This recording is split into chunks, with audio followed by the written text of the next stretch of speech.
Hey, what is up guys, MTBHD here, and in front of me I have two phones, the iPhone 7 Plus and the iPhone 7. And I don't do that many live unboxing style videos every year, but this is definitely one of them.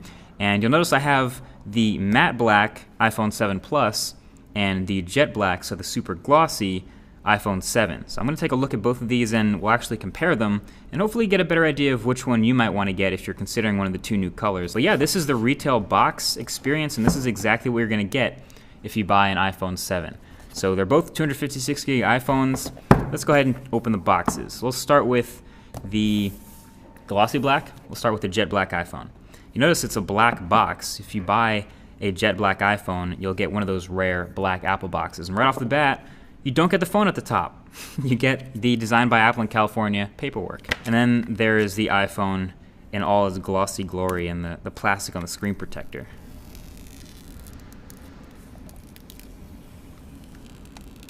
And that is about as fingerprint free as this iPhone will ever be, but there it is. And we'll go ahead and put this on the side and see what we get in the box.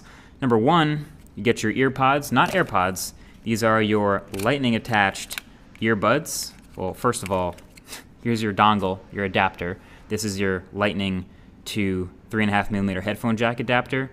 And it's $9 if you lose this, but it's sold in the Apple Store. And then yeah, these are your lightning earbuds. You can see with the lightning connector right there. You will get a lightning cable to connect to your computer, connect to iTunes if you ever decide to do that, and your wall adapter. So let's go ahead and move on and get the matte black iPhone out the box, because I have a feeling it's going to look very similar inside, but let's go ahead and make sure. So again, no phone at the top, paperwork. Move that to the side, and you get the iPhone. So matte black obviously looks super clean as well. This is a phone that is going to show fingerprints too, but not in quite the same way as the super glossy iPhone. On the larger phone side, you do have the dual cameras on the back that we showed in that first hands-on video.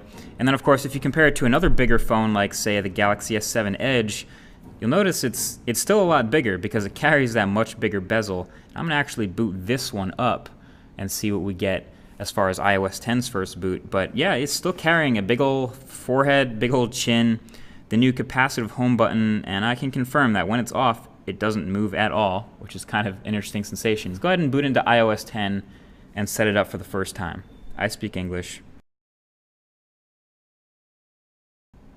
Hey Siri. Hey Siri.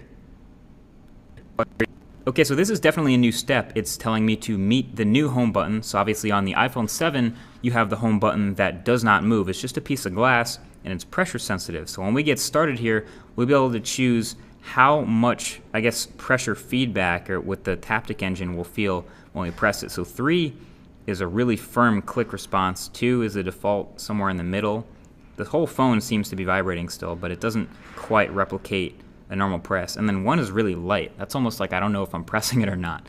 So I'm gonna go all the way up to 3 so I know when I'm pressing the button. So there we are in iOS 10 on the iPhone 7. And obviously, a lot of the stuff you'll see here is exactly the same as it would be on any other phone that's running iOS 10, like my iPhone 6s, but obviously on the new chip, a little bit faster, a little bit smoother, and a little bit more interesting with this new home button setting. A quick run through Geekbench 4 for kicks, since this is the new A10 Fusion chip.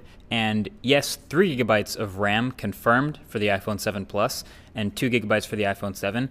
But yeah, you can see the final score is pretty great, especially the multi-core, right up there, actually above Snapdragon 820 devices. But yeah, there you have it. That is your first look at the iPhone 7 in your jet black and your matte black, and a good look at the differences between them. Honestly, if you're having trouble picking, I would just go the safe route with the matte black. This is almost like a special edition phone at this point. If you haven't seen it in person, check it out in a store. You're gonna see the fingerprints and the scratches and things like that. But yeah, that's the unboxing experience, and that's what comes in the box, and that's what you'll find if you order a new phone from Apple this week. Either way, that's been it. Thanks for watching. Leave a thumbs up if you want to see more unboxing stuff like this in the future, and I'll talk to you guys in the next one. Peace.